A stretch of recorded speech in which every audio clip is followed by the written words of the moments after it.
Break के बाद आपका एक बार फिर से स्वागत है। आप देख रहे हैं बिंदास बोल, और बिंदास बोल में हम आपके सामने विषय लेकर आए हैं। पूछ रहे हैं आपको कि क्या अमेरिका का भारत में हस्तक्षेप ज्यादा बढ़ रहा है और क्या क्या उसके कारण है, परिणाम है और इसके उपाय क्या हो सकते हैं। क्या ये हमारे गुलाम मानसिकता का भी परिचायक नहीं है? इस विषय में अब तक तो सारे ही दर्शकों ने, जिन्होंने भी फोन किया, एसएमएस किया, एमएमएस किया, सोशल नेटवर्किंग साइट पर अपनी प्रतिक्रिया दी, उन्होंने तो इस विषय में 100% अपना वोट दिया है। हमारे साथ पराग टोपे जी है। पराग जी, जो कारण अभी दिखाए इसमें और आप क्या इजाफा करना चाहेंगे?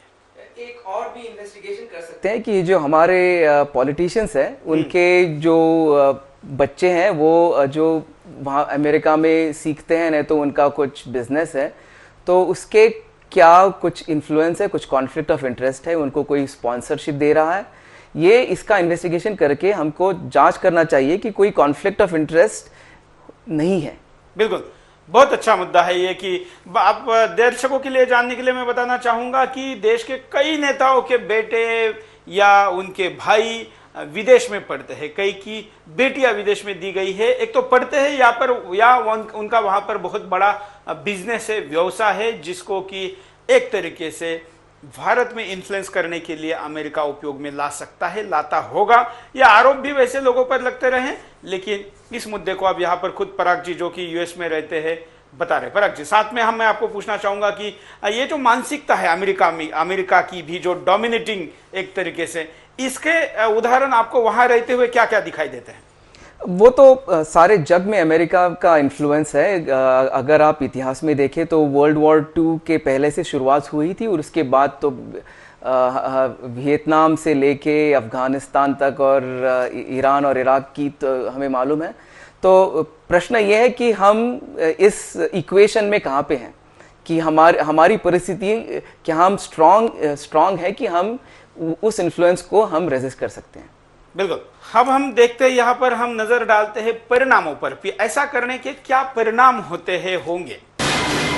देश की संप्रभुता से खिलवाड़। अगर विदेश का हस्तक्षेप देश की राजनीति में होगा तो ये देश की संप्रभुता से खिलवाड़ है, जो देश को बर्बाद कर देगा। राष्ट्रीय सुरक्षा को खतरा होगा। अमेरिका या अन्य कोई देश भारत में किसी भी तरह का हस्तक्षेप करे तो देश पर हमले के समान है। अगर राजनीतिक हस्तक्षेप हो तो ये राष्ट्रीय सुरक्षा के लिए खतरा है। देश के समाज और कंपनियों का नुकसान। विदेशी हस्तक्षेप से भारत के समाज, घरेलू उद्योग और देसी कंपनियों का नुकसान होगा और देश एक ऐसी मुसीबत में पड़ जाएगा जिससे निकलना आसान नहीं होगा। विदेशियों के प्रभाव में सत्ता में आए व्यक्तियों द्वारा उनको फायदा पहुंचाना। विदेशी प्रभाव और पैसे के द्वारा मंत्री या अधिकारी बने व्यक्ति बदले में फायदा पहुंचाने की कोशिश करते हैं, जिसे राष्ट्रीय हित नजरअंदाज होता है।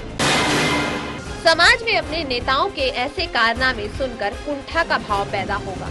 देश के लोग जब अपने नेताओं के ऐसे देश विरोधी कार्य के बारे में जानते हैं तो उनके मन में कुंठा का भाव पैदा होता है और समाज पर बुरा प्रभाव पड़ता है। ये कारण, परिणाम, और परिणाम में आपने देखा देश के ज्यादातर लोग ऐसी घटनाओं को बहुत लाइटली लेते हैं, लेकिन इनके जो परिणाम होते हैं वो बहुत दूर तक जाते हैं, दूरगामी परिणाम होते हैं, गहरे परिणाम होते हैं, और ये परिणाम अनजाने में आपके, हमारे मानसिकता पर भी बहुत बड़ा आघात करते। भले हम इसको अब लाइटली ले, लेकिन जब हम अपने देश के बारे में सोचते हैं तो गौरव को मन में कहीं ना कहीं कमी होने में ऐसी घटना एक जिम्मेवार होती है। एक कॉलर हमारे साथ जुड़ने जा रहे हैं, शायद हमारा संपर्क नहीं हो पाया है कॉलर से। हम पराग जी के पास जाएंगे। पराग जी, परिणाम में आप क्या कहेंगे? क्या और क्या परिणाम होते हैं, या आप क्या सोचते हैं परिणाम के बारे में? इसका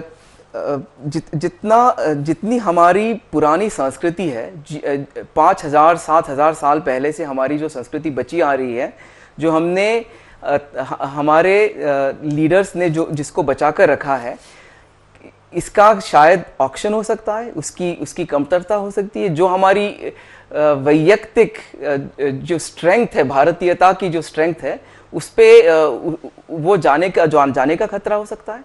तो इसीलिए उसको संभाल के रखना और हमारी स्वतंत्रता संभाल के रखना, ये बहुत महत्वपूर्ण है। आइए हम नजर डालते हैं इसके साथ साथ कि उपाय क्या हो सकते हैं, उपाय की दिशा में ये कुछ यहाँ पर एसएमएस भी कुछ लेते हैं, कुछ एसएमएस आया, एक एसएमएस आया है दिल्ली से बी के पांडे लिखते हैं कि अमेरिका का प्रभाव का इतना बड़ा परिणाम है कि मंत्रिमंडल तो छोड़िए, देश की विदेश नीति की प्रेस नोट भी अमेरिकी एम्बेसी से होकर गुजरती है। बहुत बड़ा आरोप है। अगर ये सच है तो भारत सरकार और उसके लीडरशिप को तो चुल्ली भर पानी में डूब मरने की स्थिति है। पराग जी क्या कहेंगे? बड़ा आरोप है, पांडे जी लगा रहे दिल्ली से। कोई जानकार व्यक्ति है जिन्होंने इतना स्पष्टीकरण के साथ लिखा है? हाँ, ये तो अगर ये सच है तो ये बहुत ही बड़ा अपराध है। सिर्फ डूब के मरना, उसके ज्यादा भी हमको हमारे नेताओं को कुछ आगे का सोचना चाहिए। बिल्कुल। और भी कई बड़े कारण, परिणाम, उपाय, लेकिन ये एसएमएस पढ़ के जो कि प्रेस नोट के बारे में लिखा है, हालांकि आरोप लगा है, लेकिन जो जिस तरीके से हमारे एक दर्शक ने इस एसएमएस को भेजा है, लगता है कि लोग इससे भी आगे की बातें जानते हैं। अगर आप ऐसा कुछ जानते हैं, इसी तरीके से प्रतिक्रिया देना चाहते हैं, तो आप हमको एसएमएस फोन करके बता सकते हैं। और एक कॉलर है, कॉलर की भी प्रतिक्रिया लेते हैं, क्या कहते हैं? नमस्कार। हाँ नमस्कार जी, मैं प्रदीप आर्य कुरुक्षेत्र से बोल रहा हूँ। बोलिए प्रदीप जी। सबसे पहले मैं आपको बधाई दूंगा कि आपने देश को जगाने का एक प्रयास किया है। धन्यवाद। और जहाँ उपाय की बात हम इस विषय पे कर रहे हैं, तो मैं थोड़ा टाइम लूंगा आपका कि जिस उद्देश्य को लेकर के हमारे क्रांतिकारियों ने अपना बलिदान दिया है, फांसी के तक अपना फंदे को हंसते हंसते चूमा है, उनका जो बलिदान है, आज हमारे जो भ्रष्ट नेता है उनकी वजह से वो बलिदान व्यर्थ होने की एक आशंका है। देश के जो नेता है वो गुलामी की मानसिकता से पूरी तरह से सराबोर है, वो उससे बाहर नहीं निकल पा रहे। 2-3 उदाहरण मैं आपको दे सकता हूँ। 1996 का जब चुनाव था मई का, 21 मई को वोटिंग होनी थी। 4 मई के अखबार में, अमेरिका के अखबार में ये दिया था कि सरकार चाहे जिसकी भी बने, but next finance minister will be Manmohan Singh. तो एक चुनाव से पहले ही इतना एक देश ये दूसरे देश की सरकार में हस्तक्षेप करता है, तो सीधा सीधा लगता है कि अमेरिका जो है वो भारत को अपने शिकंजे में लेना चाहता है और अपनी दखलंदाजी यहाँ करता है।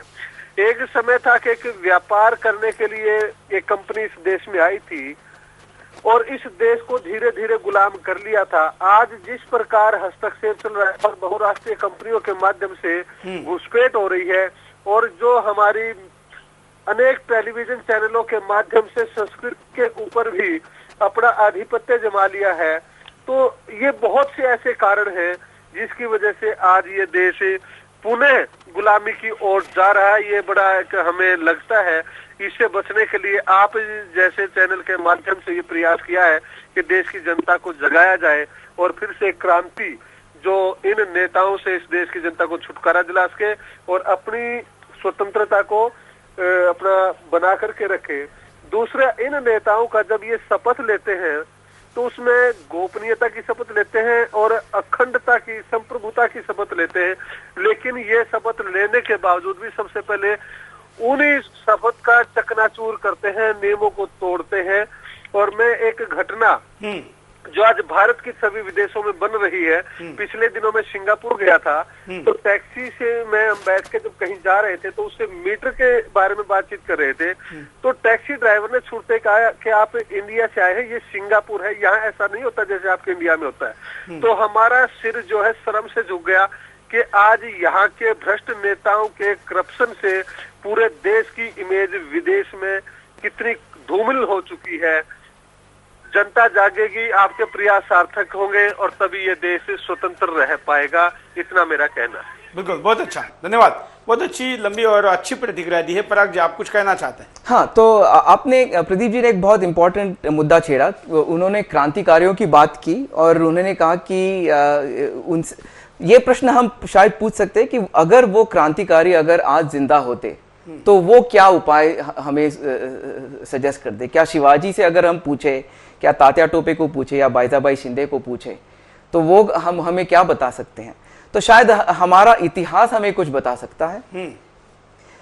तो इतिहास से भारतीय संस्कृति में शायद ऐसे कुछ उपाय हैं जिसको हम शायद सोच के, एनालाइज करके, हमारा खुद का इतिहास देख के अगर हम उससे कुछ सीख सकते हैं तो शायद एक बहुत बड़ा उपाय निकल सकता है। बिल्कुल, क्या हो सकता है कुछ आप उसमें से? वैसे तो हमारे 5-7 हजार वर्षों के इतिहास में हम हमेशा कहते हैं युद्ध तो धर्म अधर्म में रहता है, सूरों और असुरों में धर्म युद्ध रहता है।